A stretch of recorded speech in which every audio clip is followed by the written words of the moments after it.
안녕하세요. 워런 버핏처럼 매일 신문을 박전무한께 읽으면서 투자의 고수가 됩시다. 웜의 신박 오늘 4월 11일 화요일 순서입니다. 밖에는 바람이 엄청 부는데요.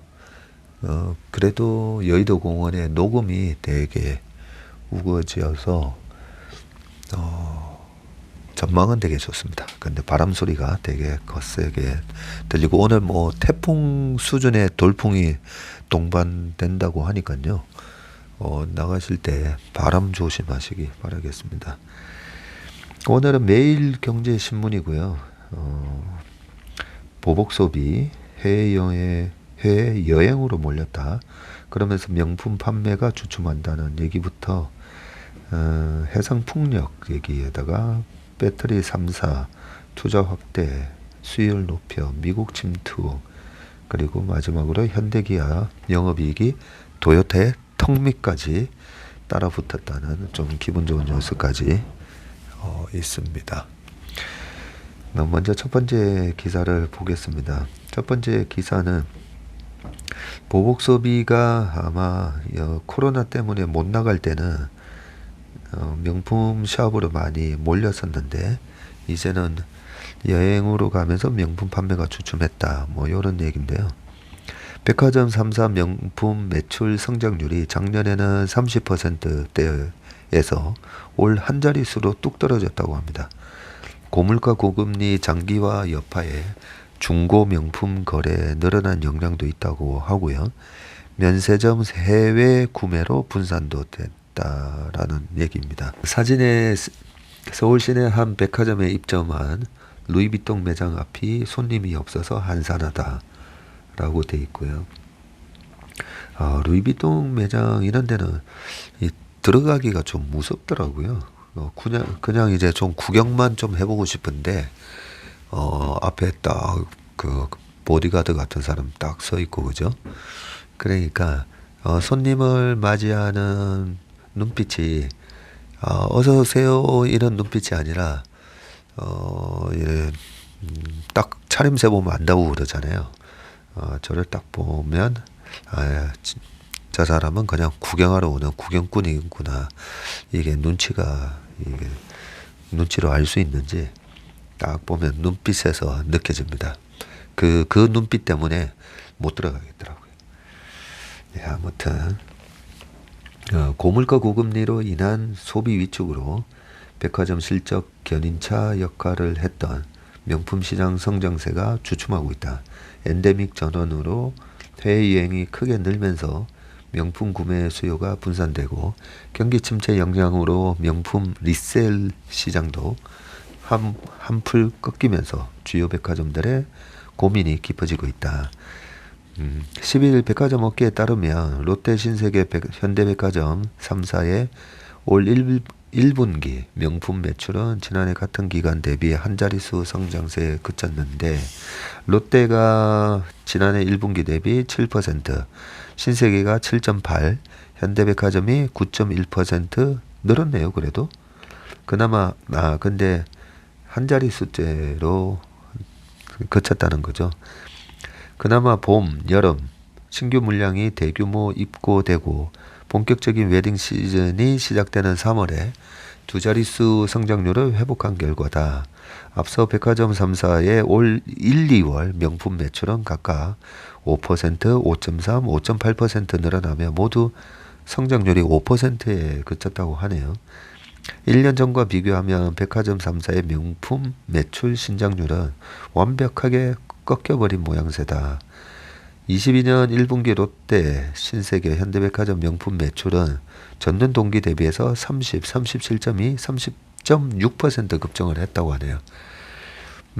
근데 이거는 21년 1분기 대비잖아요. 그러면 21년 1분기가 코로나 2차 팬데믹이 가장 심각하게 늘어났던 데가 2021년 1분기거든요. 그때 상황 생각해 보시면 뭐 나가는 게 무서울 정도의 그런 상황에서 베이스가 너무 낮아가지고 작년 1분기는 당연히 30% 성장했을 수가 있는데 그때 대비해서 지금도 올해 1분기가 5%에서 그래도 9% 성장을 하면 잘하고 있는 게 아닌가 하는 생각이 드는데요, 저는. 명품 성장세가 주춤한 것은 경기 침체로 고가품 소비 자체가 타격을 받은 영향이 컸고요.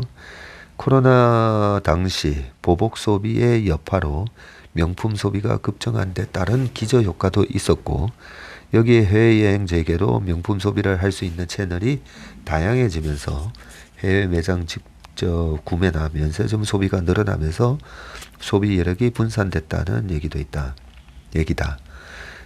신세계백화점 관계자는 명품 카테고리는 해외여행 재개 등으로 구매 채널이 다양화된 영향 등으로 연초 성장률이 다소 낮아졌다고 말을 했고요. 현백 관계자는 엔데믹 수요로 최근 명품 소비가 다시 소폭 상승하고 있지만 가방류나 시계, 주얼리 등 예물용 상품을 위주로 제한된 현상이라고 설명을 했네요. 명품 업체들의 과도한 가격 인상으로 소비자 부담이 커지면서 중고 명품 거래가 대체적으로 활성화됐다는 분석도 나온다. 하긴 제가 작년 하반기부터 계속 명품 주식을 사세요 하면서 샤넬백 얘기를 되게 인용을 많이 했거든요. 2019년도에 600만 원 했는데 그 작년에 1100만 원 뭐 됐다 그러더라고요. 그 되게 유명한 그 가방 있잖아요. 모델명 제가 그런 건 잘 모르는데요. 그 1100만 원이 됐다고 하면서 와, 이렇게 가격을 올려도 백화점에 줄 서서 사는 걸 보면서, 반면에 LVMH 주가는 작년에 29% 조정받았습니다. 코로나 때 36% 조정받았고 이번에도 30% 가까이 빠졌길래 작년 하반기 때 그렇게 많이 얘기했죠. 명품 주식 사셔가지고 올해 명품백 사시라고 그런 말씀을 드렸었는데, 지금 LVMH 주가는 신고가 나고 있습니다. 벌써 1월 달부터 벌써 신고가는.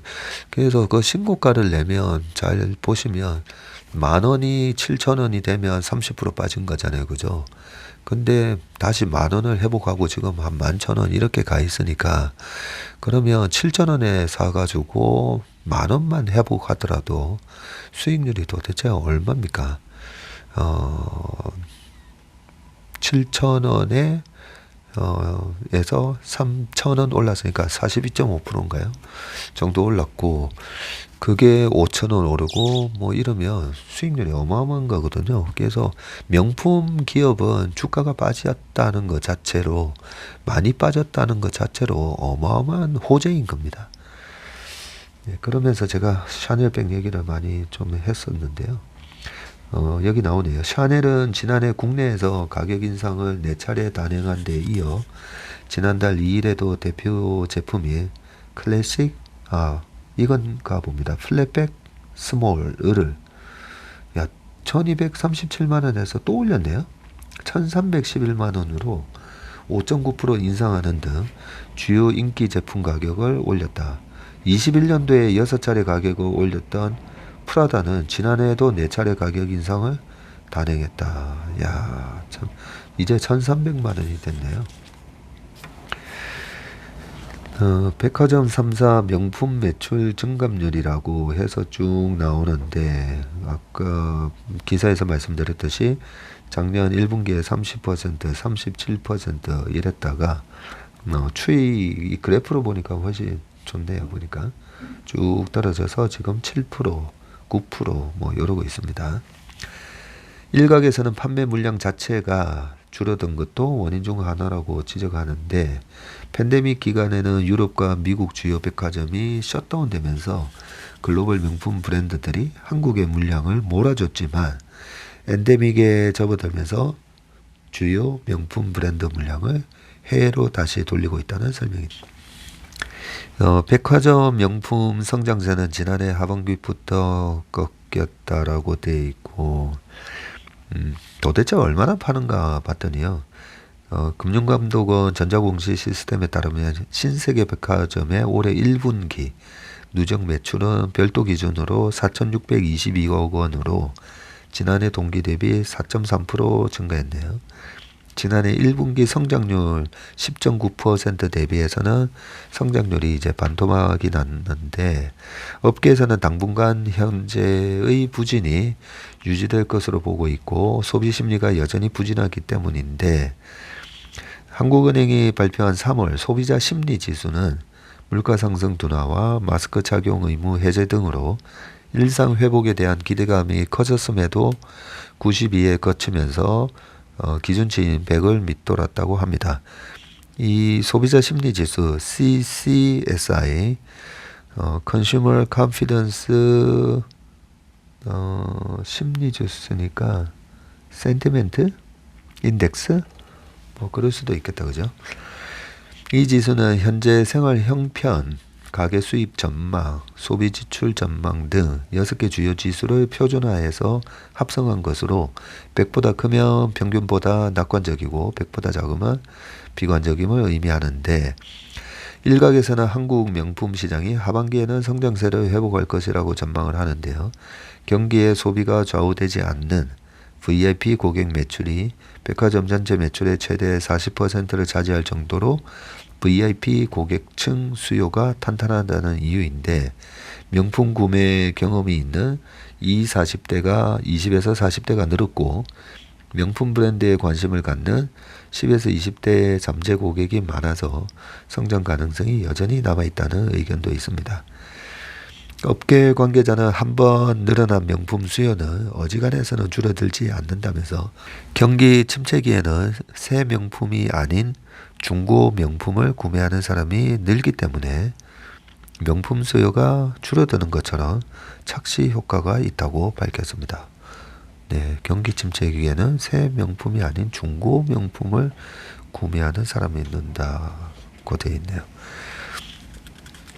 그리고 한편으로는 지금 중국 요커 분들뿐만 아니라 제가 인사동에 식사합시다 찍으러 가봤더니 정말 예전에 인사동의 모습을 거의 80-90% 회복한 것 같아요. 80-90%.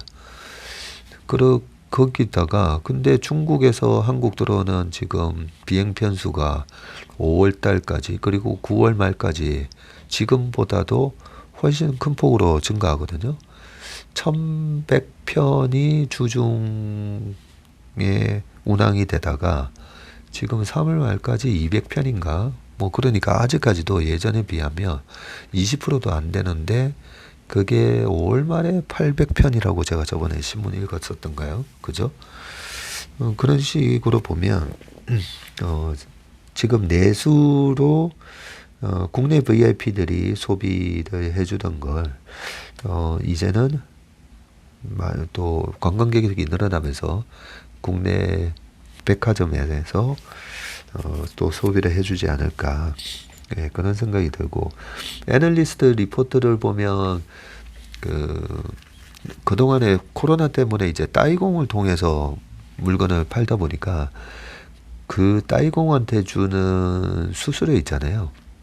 그 리베이트가 거의 가격의 25%까지 줬다고 합니다.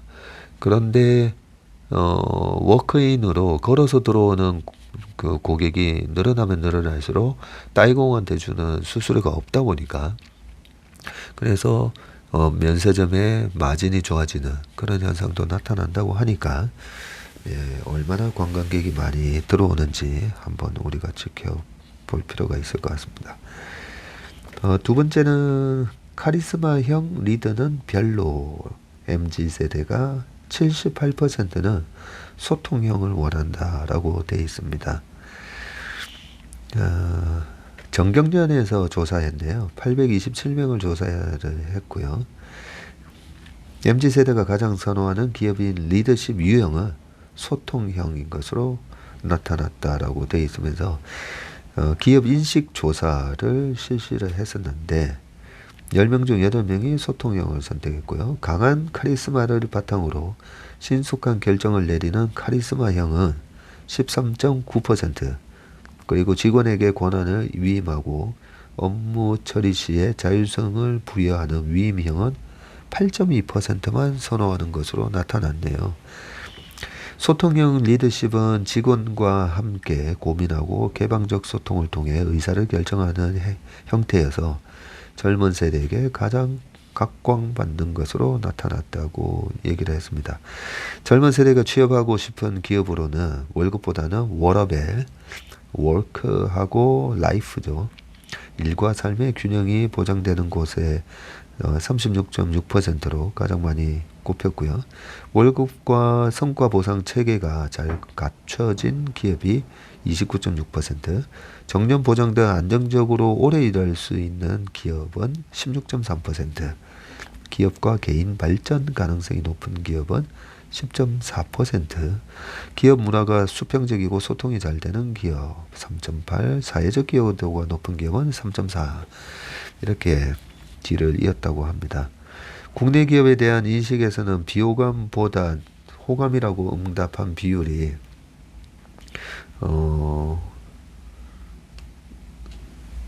대체로 높았다고 합니다. 호감도는 대기업이 64.4% 호감이라고 했고요. 중견기업이 51.2, 그리고 셋석기업 38, 중소기업 21.1 이렇게 되어 있고요. 이상윤 정경영 CSR 본부장은 MZ세대는 국내 기업과 기업인을 대체로 긍정적으로 생각하는 것으로 보인다면서, 다만 기업의 사회 공헌이나 ESG 경영 활동에 대해 아직도 잘 모르는 사람이 많은 만큼 기업이 적극적으로 소통하려는 노력을 해야 하고, 사회에서 더 많은 관심과 응원을 보내준다면 기업에 큰 힘이 될 것이라고 말했습니다. 저는 저희 아버지 말씀대로 기업가들은 다 애국자라는 생각이거든요. 고용을 창출해 주지 않습니까? 그죠? 그런데 왜 기업가들이 욕을 먹을까라고 보면, 소통에 있어서 그동안에 문제가 많았고, 그리고 예전에는 약간 좀 그런 거 있었죠. 이 가부장적인 그런 권위 그런 게 강조되는 모습이었는데, 최근에 재벌 3세 4세로 넘어오면서 그런 권위적인 모습이 많이 없어졌잖아요. 그죠?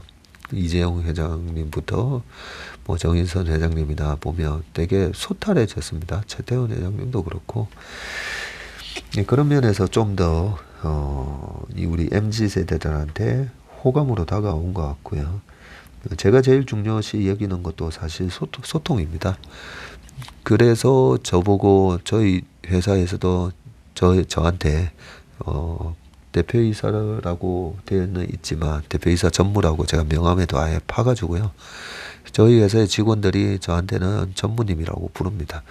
왜냐면 11년 동안 그렇게 전무님이 했고, 제가 그 앨런 그린스펀의 그 책에도, 격동의 시대 책에도 보면 제가 한번 말씀드린 것 같은데, 앨런 그린스펀이 연준 의장으로 임명을 받아가지고, 그때가 87년이죠. 페드에 출입을 하는데, 거기 이제 1층에 있는 경비 아저씨한테, 그냥, 앨런 그린스펀이니까, 뭐라고 불러라고 했더니, 여기서는 그렇게 하면 안 됩니다. 체어맨이라고 반드시 뭐 해야 됩니다. 뭐 이렇게 해서, 그런 거 보구나 했다지만, 미국 영화나 드라마 보면 다 이름 많이 부르잖아요. 마이클 하면서 뭐 이름 부르고, 그런 측면에서 제가 소통이 참 중요하다라는 생각을 했고요. 그래서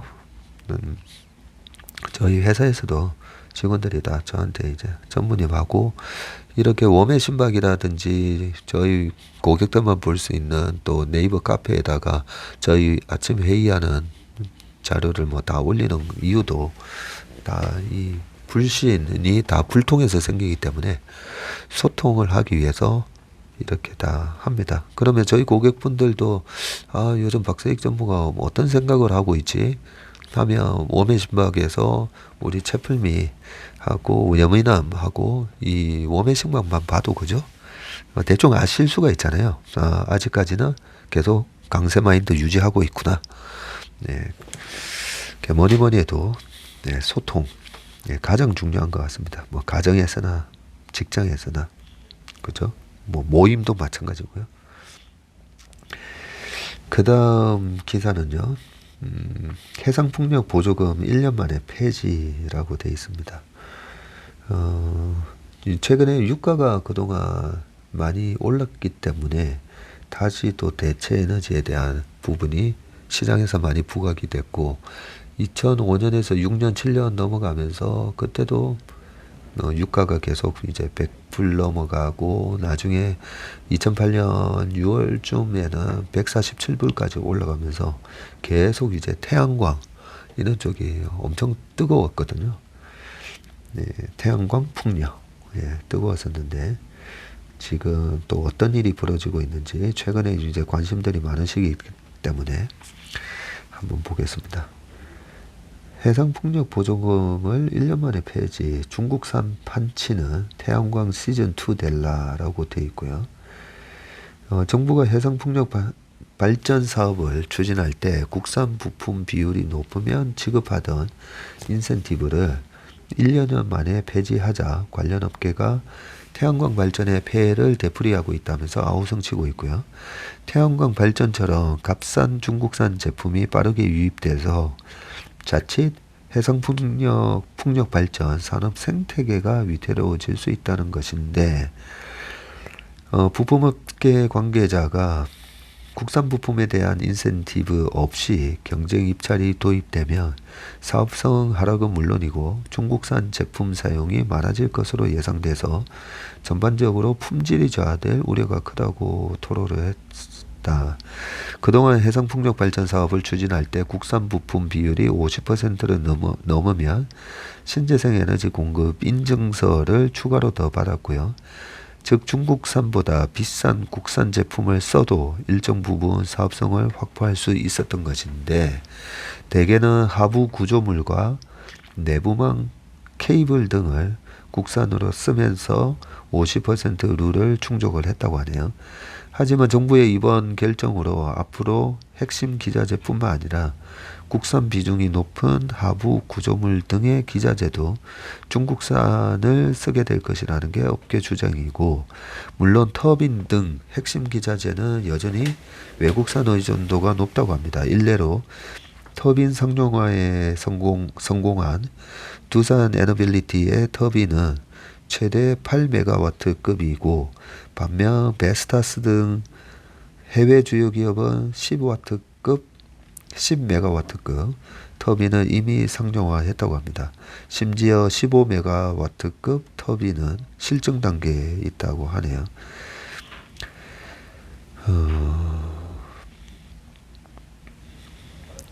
한국과학기술기획평가원은 보고서를 통해서 글로벌 주요 기업과 한국 기업 간 기술 격차는 최대 5년 정도 난다고 하네요.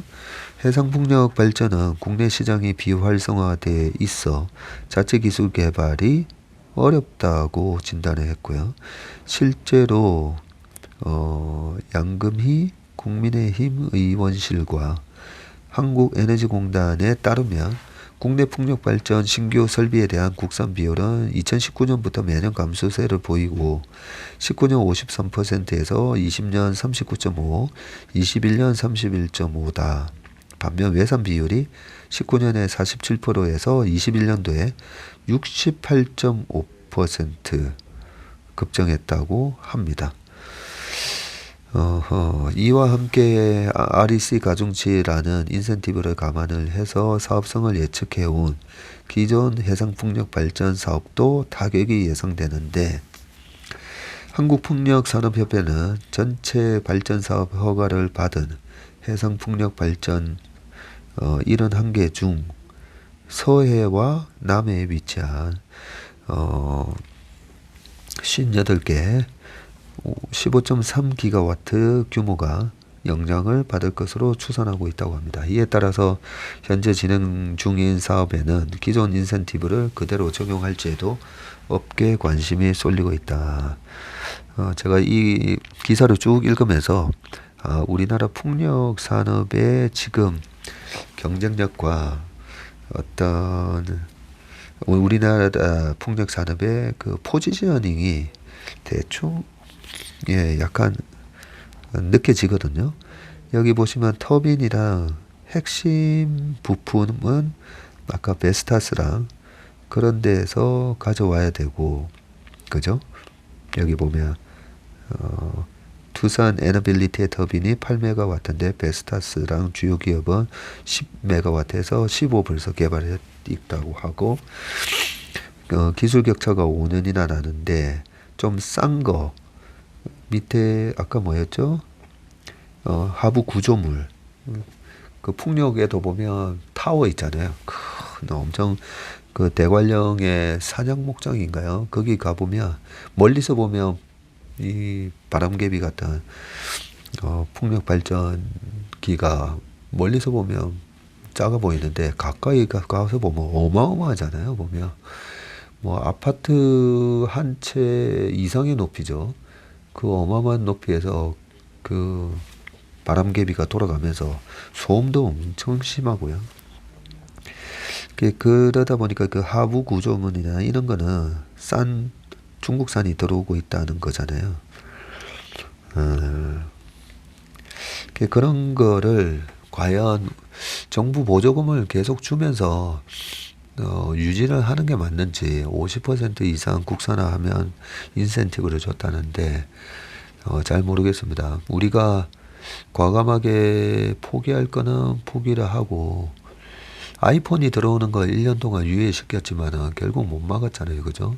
그리고 값싼 중국산 제품 디스플레이부터 LED나 경쟁이 안 되는 거를 계속 보조금을 주면서 유지를 해야 될 정도로 무슨 아주 크리티컬한 거, 우리 농산물 같은 경우에는 식량의 어느 정도는 작업 비율을 좀 유지를 해야 되니까요. 식량이 무기화될 수가 있으니까. 그런 게 아니라면 어떻게 보면 과감하게 포기할 건 또 포기해야 되지 않는가. 그렇게 해서 싼 중국산을 들여와서 훨씬 더 인풋 대비 아웃풋이 높게 유지할 수 있으면 그것도 괜찮지 않나는 생각을 조심스럽게 해봅니다. 네. 그 다음 기사도 2030년까지 100배로 목표 불구하고 풍력 발전은 지지부진하다라고 되어 있거든요.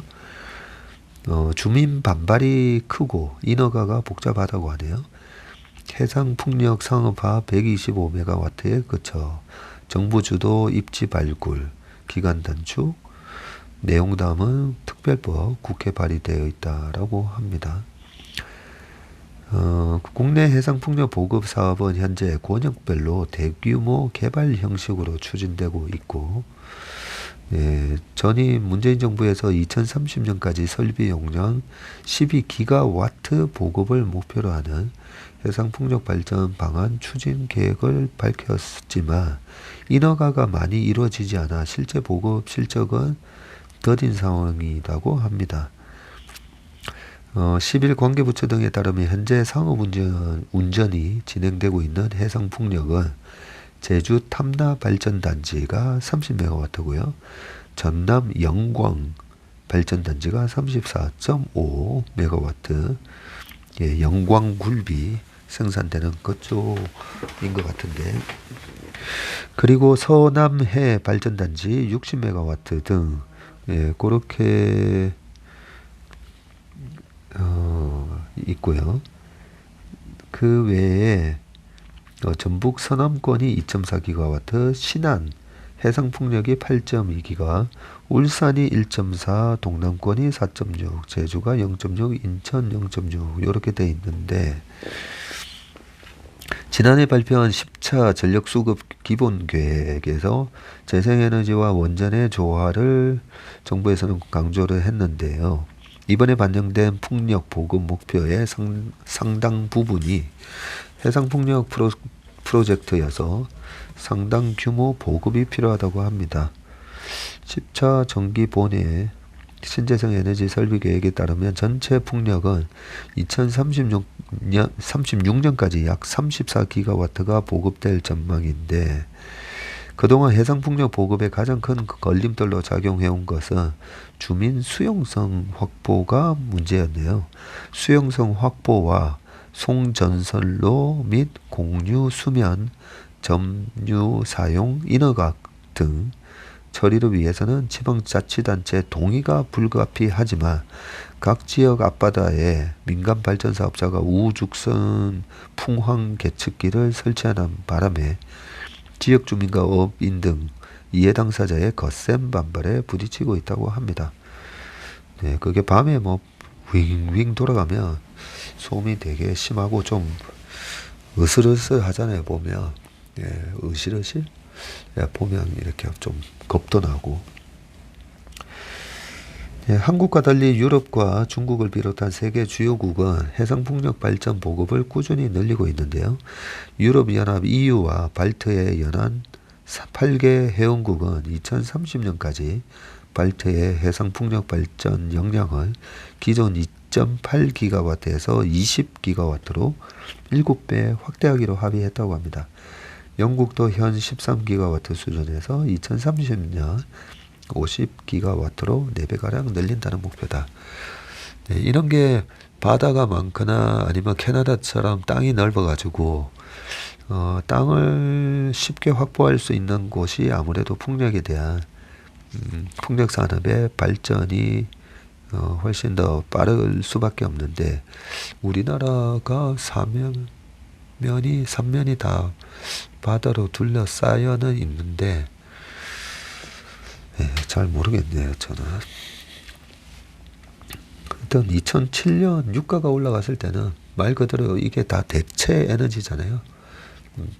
그때 당시에도 유가가 올라가니까 태양광, 풍력, 그 다음에 나중에 바이오매스인가요?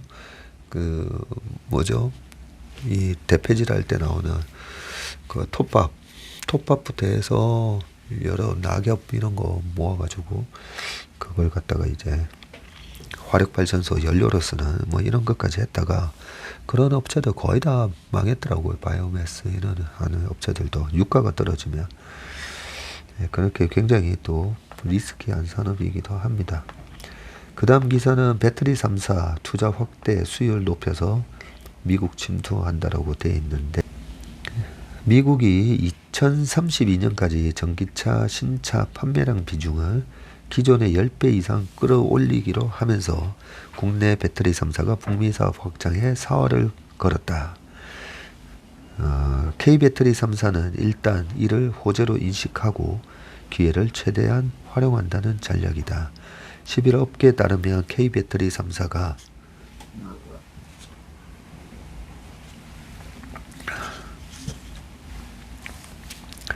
북미 투자 가속화, 수율 끌어올리기, 제품 다양화 등의 전략을 통해서 북미 시장 장악에 속도를 내고 있는데, 업계는 미국 정부가 조만간 전기차 신차 판매 비중 강화를 선언할 경우 이에 따른 배터리 물량이 한층 늘어날 것으로 보고 전략 재점검에 나서고 있는데요.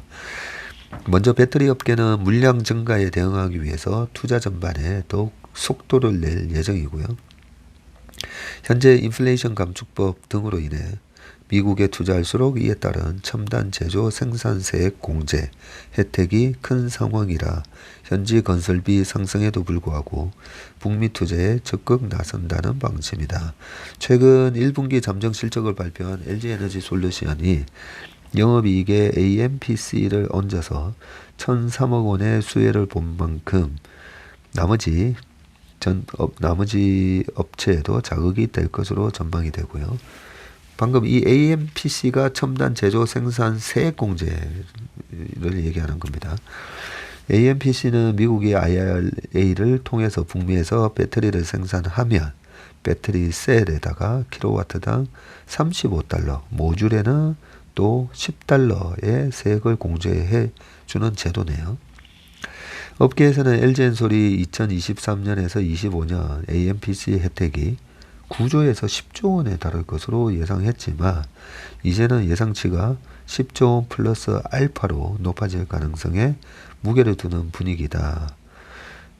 투자업계에 따르면 LG엔솔이 올해 AMPC로 높일 수 있는 영업이익 효과가 2분기에는 1,492억 원이고 3분기에 2,238억 원, 4분기에는 2,900억 원 등 약 8천억으로 예상되고 연간으로 보면 AMPC로 인한 연간 영업이익 효과가 2024년도에 2조 6천억에서 25년에는 5조 6천억 원에 달할 것으로 분석이 되는데 업계에서는 AMPC를 반영할 경우 LG에너지솔루션의 2025년 총 영업이익이 8조 5천억 원 수준에 달할 것이라는 전망도 내놓고 있다. 이는 보조금이 영업이익의 절반 이상을 차지할 수도 있다는 얘기다. 야, 25년도에 영업이익이 8조 5천억. 그래서 지금 이런 부분을 반영을 해서 LG엔솔이 시가총액이 한 135조 정도 하죠. 네, 시가총액이 현재 141조, 예, 그 정도 나오네요. 그러면 영업이익이 8조 5천억에서 순이익은 이것보다는 좀 떨어질 건데 한 7조 예상했을 때 140조니까 7조에 곱하기 20배 하면 거죠. 딱 140조가 나오네요. 국내 배터리 3사는 북미 시장에서 성공하기 위한 핵심 과제로 공장의 조기 안정화를 꼽고 있고 배터리 업계 관계자는 국내 기업들은 해외에 공장을 지어본 경험이 있어 양산에 유리하다고 하면서 공장 건설 초기에 수율이 50% 수준밖에 안 됐던 것은 공공연한 사실이라고 했고요. 배터리 업계에서 수율은 생산품 중 분량이 없는 합격품, 양품 비율을 의미하는데 통상 업계에서는 수율이 90%는 나와야 공장 가동이 본궤도에 올랐다고 본다. SK온은 신뢰 제고를 위해서 품질 인증 센터를 구축하고 있고요.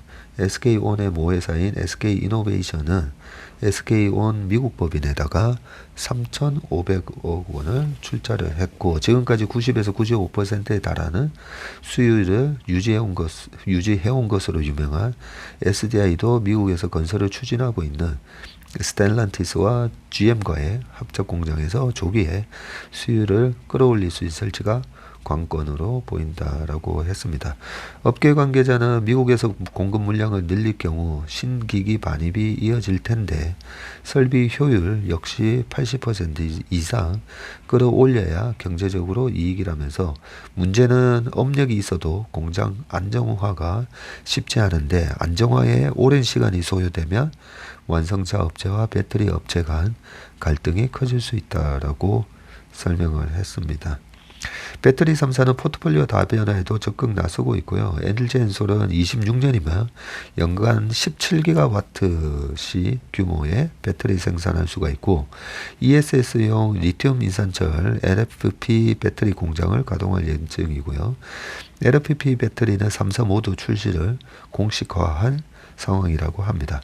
LG엔솔은 미국에 짓는 ESS용 LFP 배터리를 시작으로 전기차용 LFP 배터리 시장 진출도 추진할 것으로 예상이 되고 SK온도 마찬가지고요.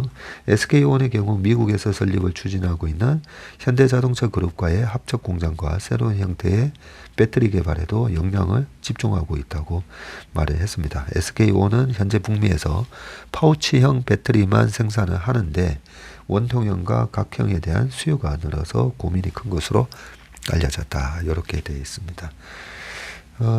오늘 나머지 기사는 하나는 제가 이제 숙제로 내드리는 거. 현대차, 기아, 영업이익, 토요타, 턱밑까지 따라붙어. 예, 이거는 각자 한번 더 읽어보시기 바라겠습니다. 네, 오늘 오메 신박 순서는 여기까지 하겠습니다. 오늘 하루도 행복한 하루 되시길 바라겠습니다. 고맙습니다.